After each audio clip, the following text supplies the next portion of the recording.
para jemaah semua.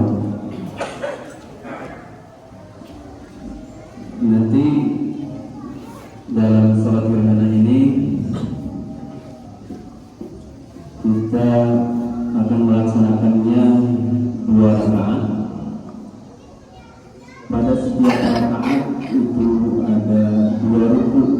Jadi kalau sholat biasa rukunya cuma 1 kali dalam setiap rakaat. Kalau sholat gerhana rukunya 2 kali dalam setiap rakaat. Jadi total rukunya di dalam 2 rakaat ini adalah ada 4 ruku dan 4 sujud. Begitu pula pembacaan surat Al-Fatihah dan surat pilihan yang lainnya dalam setiap rakaat dilaksanakan 2 kali.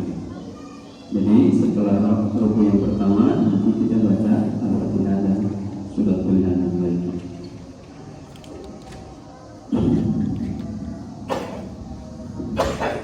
Setelah waktu ini silakan diluruskan dan dirapatkan semua. Para hadirin ma'asyiral muslimin rahimakumullah. Gerhana di dalam bahasa Arab itu dinamakan kusuf dan khusuf.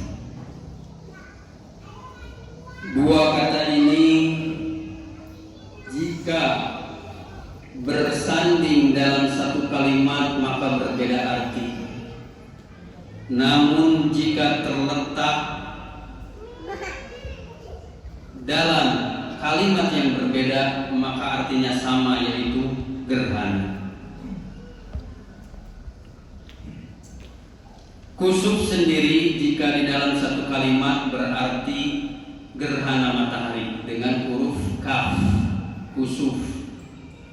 Namun jika di awalnya dengan huruf kho, khusuf, itu artinya gerhana bulan.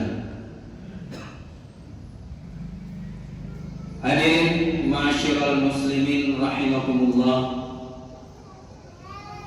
Peristiwa gerhana pernah terjadi sekali dalam kehidupan Nabi kita Nabi Muhammad sallallahu alaihi wasallam.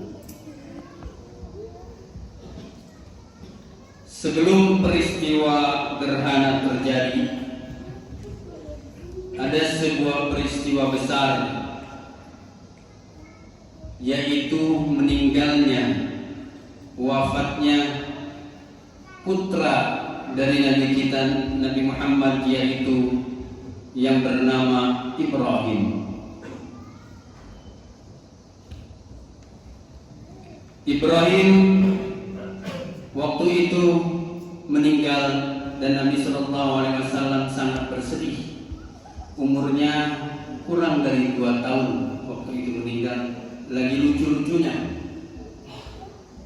Kemudian sahabat Abdurrahman bin Auf melihat Rasulullah yang menangis, mencucurkan air mata. Para hadirin ma'asyiral muslimin rahimani wa rahimakumullah. Tidak lama berselang setelah meninggalnya Ibrahim, putra dari Nabi Muhammad SAW, terjadilah gerhana matahari. Orang-orang di zaman Nabi Muhammad SAW berkeyakinan bahwa terjadinya gerhana itu dikarenakan adanya seorang tokoh yang meninggal atau seorang tokoh yang lahir.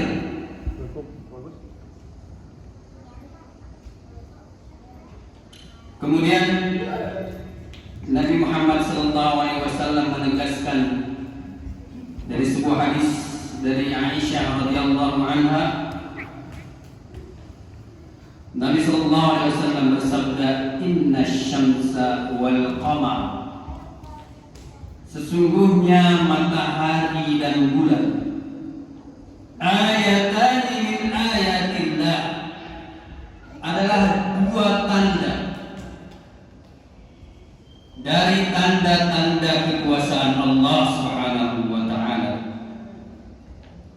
la yaksifani li mauti ahadin, tidaklah terjadi gerhana karena meninggalnya seseorang, wala li hayatihi, dan tidak pula karena hidupnya seseorang atau lahirnya seseorang. Fa idza ra'aitum dzalika, maka apabila kalian menyaksikan hal itu, menyaksikan gerhana, fad'allaha wa kabbiru, maka hendaklah kalian berdoa kepada Allah, wa kabbiru, dan bertakbirlah. Sebagaimana yang sudah kita lakukan, alhamdulillah barusan sebelum sholat kita melaksanakan takbir bersama-sama. Rangkaian syariat di dalam peristiwa gerhana itu adalah kita berdoa kepada Allah Subhanahu wa taala, meminta perlindungan dan memohon ampunan akan dosa-dosa kita semua, kemudian melaksanakan takbir, kemudian melaksanakan salat, dan yang terakhir adalah bersedekah. Silakan kalau ada yang ingin dikelilingkan di masjid ini, silakan diisi.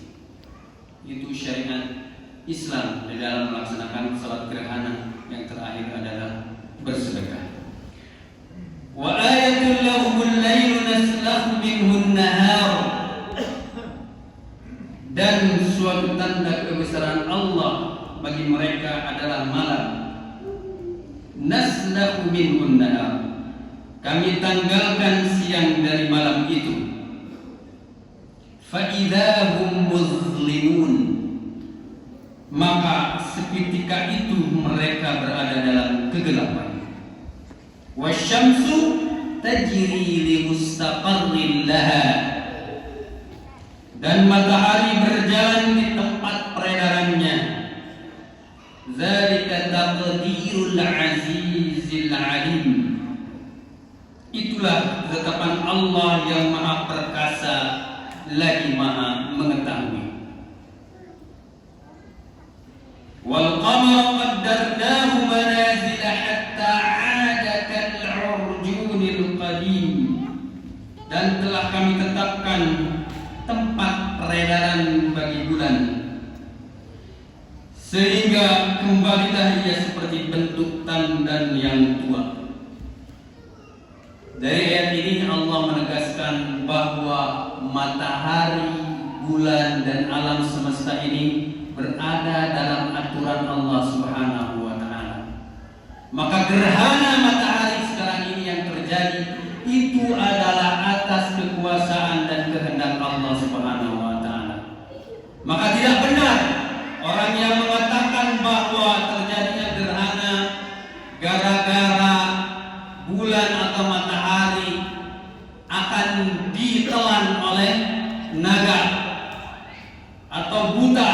Itu mitos yang telah terjadi, namun alhamdulillah pada hari ini mitos itu tidak terlalu kuat terjadi pada zaman sekarang ini. Ataupun orang ateis yang berkeyakinan bahwa terjadinya gerhana ya memang terjadi, hukum alam saja, tidak ada kaitannya dengan Sang Pencipta. Namun Islam berada di dalam wasatah, di dalam tengah-tengah. Islam meyakini bahwa semua itu terjadi atas kehendak Allah Subhanahu wa taala. Kita menjadi khusyuk, lebih takut kepada Allah dan lebih bersemangat untuk kembali kepadanya dan bertaubat kepada Allah Subhanahu wa taala. Marilah kita tutup khutbah yang singkat ini dengan berdoa kepada